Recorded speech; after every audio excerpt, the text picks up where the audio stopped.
एक ही तारीख, एक ही दिन, धरती के ठीक विपरीत दो भागों में एक ही नाम के दो व्यक्ति बीमार पड़े।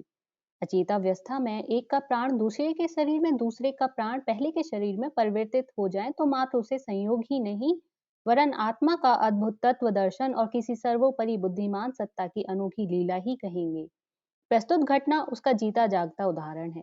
यह घटना सर्वप्रथम सेंट पीटर्सबर्ग की वीकली मेडिकल जर्नल में छपी। उसी के आधार पर उसे थियोसॉफिकल इंक्वायरीज ने छापा।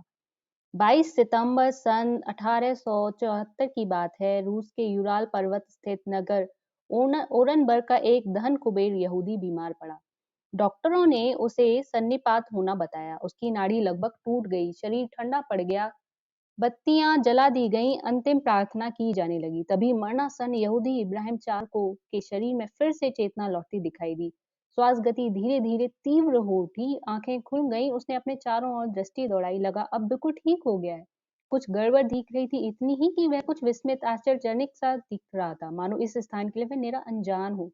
होश में आने के बाद इब्राहिम चारको ने जो शब्द कहे, उन्हें सुनकर घर वाले थोड़ा चौंके, क्योंकि वह भाषा घर में कोई नहीं समझ पाता। घर वालों ने अपनी भाषा में बातचीत करनी चाही, पर इब्राहिम चारको ने कुछ कहा, उसे घर का एक भी सदस्य नहीं समझ पाया। लोगों ने समझा कि इब्राहिम पागल हो गया है। वह इसी तरह दिन भर बड़बड़ाता, शीशे में चेहरा देखता और घर से भागने की चेष्टा करता रहा। पागलों का इलाज करने वाले डॉक्टर परेशान थे कि पागल होने पर मनुष्य चाहे जितना ऊल जरूल बोले, पर बोलता अपनी भाषा है और अस्त व्यस्त बोलता है। पर इब्राहिम जो कुछ बोलता है वह सब एक ही भाषा के शब्द हैं। उसने कागज पर कुछ लिखा, उसे भाषा विशेषज्ञों से पढ़वाया गया तो पता चला कि उसने जो लिखा है वह लैटिन भाषा के क्रमबद्ध शब्द और वाक्य थे, जो निरर्थक नहीं थे। इब्राहिम चारको को लैटिन के एक अक्षर का भी ज्ञान नहीं था। यही हैरानी थी कि वह आधे घंटे के अंतर से लैटिन किस तरह से जान गया।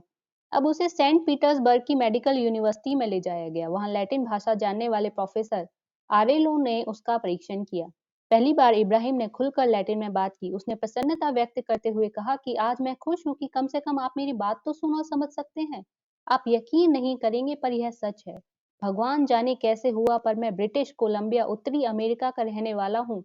न्यू वेस्ट मिनिस्टर में मेरा घर है, मेरी पत्नी भी है और बच्चा भी। मेरा नाम इब्राहिम ही है, पर इब्राहिम चार को नहीं, इब्राहिम उरहम है। प्रोफेसर आर्लो ने उस समय तो यही कहा कि यह सब जासूसी षड्यंत्र सा लगता है, इससे अधिक वे कुछ न जान पाए। इसी बीच इब्राहिम वहां से चुपचाप भाग निकला। फिर बहुत दिनों तक उसका कोई पता न चला। कुछ दिन बाद ब्रिटिश कोलंबिया के अखबारों में एक विचित्र घटना छपी। ठीक उसी दिन जिस दिन रूस का इब्राहिम चार को बीमार पड़ा था, न्यू वेस्ट के एक साधारण परिवार में भी इब्राहिम उरहम नामक अंग्रेज बीमार पड़ा। न्यू वेस्ट मिनिस्टर ग्लोब में ठीक ओरनबर्ग की सीध में पड़ता है। यदि कोई लंबी कील ओरनबर्ग में घुसेड़ी जाए और वह पृथ्वी के आर पार कर जाए तो न्यू वेस्ट मिनिस्टर में ही पहुंचेगी। बीमार थोड़ी देर अचेत रहा और जब होश में आया तब यहूदियों जैसी भाषा बोलने लगा। उसने अपने बच्चों तक को पहचानने से इनकार कर दिया। इसी बीच एक दूसरा इब्राहिम न्यू वेस्ट मिनिस्टर आ पहुंचा। उसकी शक्ल सूरत रूसियों जैसी थी, पर वह लैटिन बोलता था और इब्राहिम उरहम की पत्नी को अपनी पत्नी बताता था। उसने बहुत सी ऐसी बातें बताई जो केवल वह और उसकी पत्नी ही जानते थे। पत्नी ने भी सारी बातें स्वीकार तो करी, पर उसने कहा सब बातें सच होने पर भी शक्ल में तो तुम मेरे पति से भिन्न शरीर के हो। यह समाचार अखबारों में छपा तब प्रोफेसर आर्लो स्वयं ब्रिटिश कोलंबिया आए और यह देखकर हैरान रह गए कि वही व्यक्ति था जिसका उन्होंने पूर्व परीक्षण किया था। प्रेतात्माएं दूसरों के शरीर पर किस स्थिति में, किन पर और किस लिए आधिपत्य स्थापित करती हैं, इसका सही उत्तर दे सकना तो आज की स्थिति में कठिन है। पर अनुमान यह लगाया जा सकता है कि कोई मनस्वी आत्मा अपने से दुर्बल पड़ने वाले व्यक्तियों पर छा जाने में अधिक सफल होता है। पूर्व परिचय एवं स्नेह सौहार्द भी एक कारण हो सकता है। अतृप्त आत्माएं सांसारिक जीवन का आनंद लेना चाहती हैं अथवा अपनी अभिलाषाएं पूरी करने के लिए आतुर होती हैं। यह इंद्रिय क्षमता से युक्त स्थूल शरीर से ही संभव है। सूक्ष्म शरीरधारी मानसिक अनुभूतियां तो ले सकता है, पर स्थूल इंद्रियों के अभाव से भौतिक वस्तुओं का उपभोग करने के लिए उसके लिए सख्त नहीं होता। अस्तु इस प्रयोजन के लिए वे दूसरों के शरीरों पर आधिपत्य जमाते हैं और अपना मनोरथ पूरा करते हैं। इसके अतिरिक्त अन्य कारण भी हो सकते हैं। यह आधिपत्य थोड़े समय के लिए आवेग उन्माद स्तर का भी हो सकता है और उसका एक रूप यह भी संभव है कि शरीर का असली स्वामी जीवात्मा मूर्छित अवस्था में जा पड़े और उस शरीर का उपयोग कोई अधिकार जमाने वाली सत्ता मन चाहे ढंग से करती रहे। योग साधना द्वारा भी साधक सिद्धगण पर काया प्रवेश की सिद्धि प्राप्त कर लेते हैं। घटना सन 1939 की है। एक दिन पश्चिमी कमान के सैनिक कमांडेंट श्री एल.पी. फेरिल ने अपने सहायक अधिकारियों के साथ एक युद्ध संबंधी योजना तैयार कर रहे थे।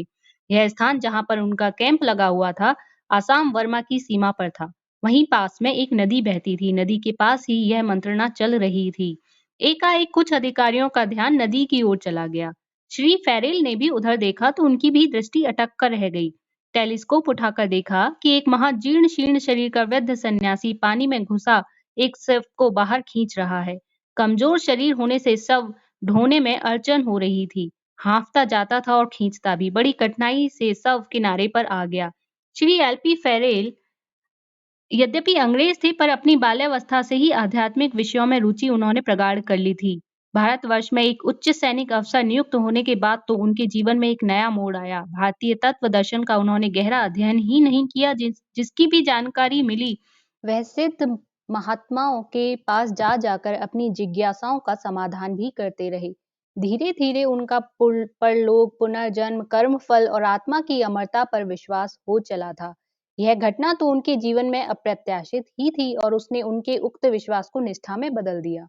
श्री फेरिल एक अंग्रेज ऑफिसर के रूप में भारत आए थे, पर जब वे यहाँ से लौटने लगे तब उनकी आत्मा में शुद्ध हिंदू संस्कार स्थान ले चुके थे। एक वृद्ध शव क्यों खींच रहा था, इस रहस्य को जानने की जिज्ञासा स्वाभाविक ही थी। योजना तो वहीं रखी रह गई। सब लोग एकटक देखने लगे कि वृद्ध सन्यासी इस शव का क्या करता है। वृद्ध शव को खींचकर एक वृक्ष की आड़ में ले गया। फिर थोड़ी देर तक सन्नाटा छाया रहा।